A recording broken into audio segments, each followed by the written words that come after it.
15-19, 6-16.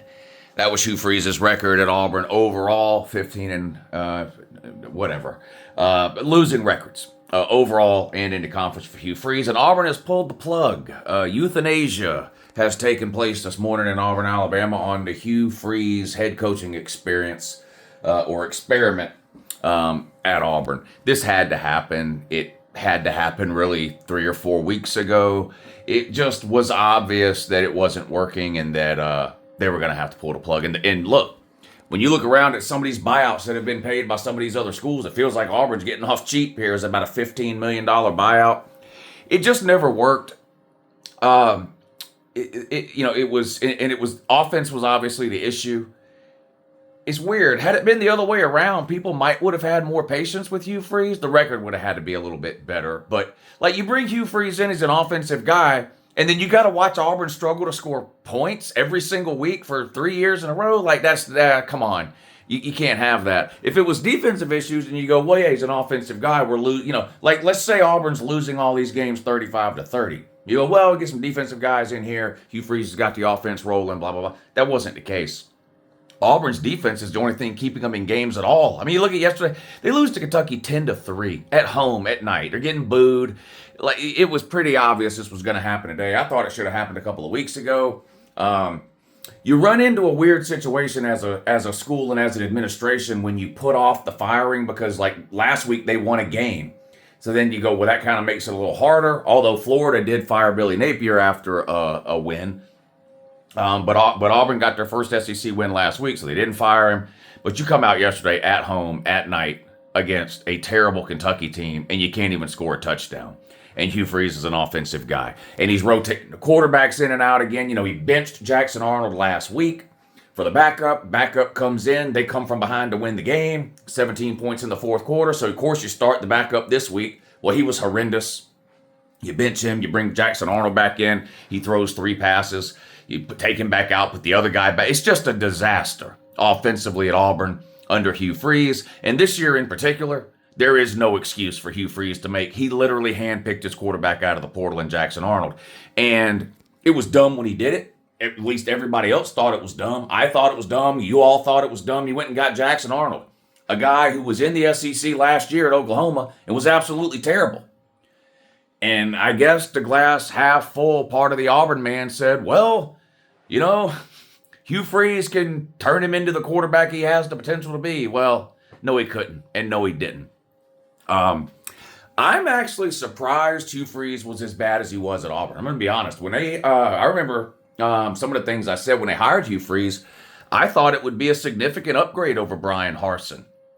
And I don't remember Brian Harsin's exact record. And if it gets to the point where you're trying to argue who's better out of Brian Harsin and Hugh Freeze, that just means they're both terrible, right? If Hugh Freeze isn't obviously better, then he's terrible, and he's not obviously better. But I thought it would be a massive upgrade over Brian Harsin. I believed in Hugh Freeze's ability to run an offense. I'd seen him do it everywhere he was at. You got to remember, the only time he ever got fired at Ole Miss, it wasn't for performance. It was off the field stuff. Now, I never liked Hugh Freeze personally. I think he's a disgusting human being. I think he's a hypocrite.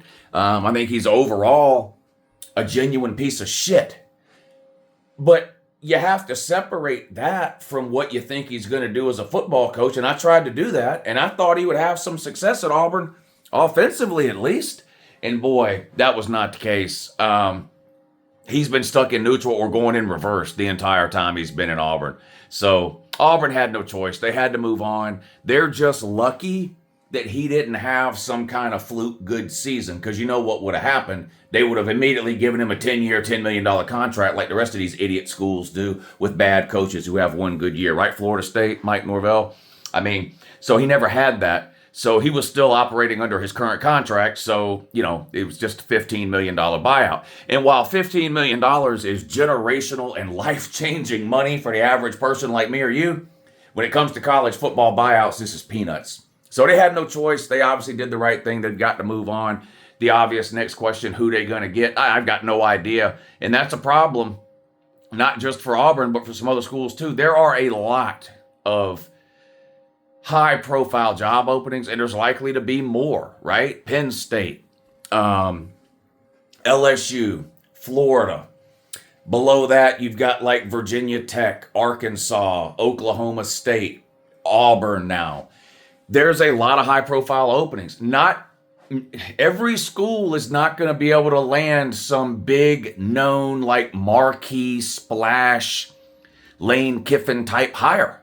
Only one team can hire Lane Kiffin. Everybody fighting over Lane Kiffin. Look, Lane Kiffin's done good at Ole Miss, but boy, I don't know. Anyway, so I don't know who Auburn fans are looking at or thinking they might get or whatever, but it's a tough time to be looking for a head coach. But that aside, Auburn absolutely had to do this. This was just, it was not working. It was pitiful. It was pitiful. I mean, I'm a Georgia fan. I don't hide that. The Auburn, Georgia are rivals. So, you know, my feelings aren't hurt whenever Auburn's bad. But my God, they were pitiful. They were unwatchable. They were just an unwatchable football team, an uninteresting, unwatchable team.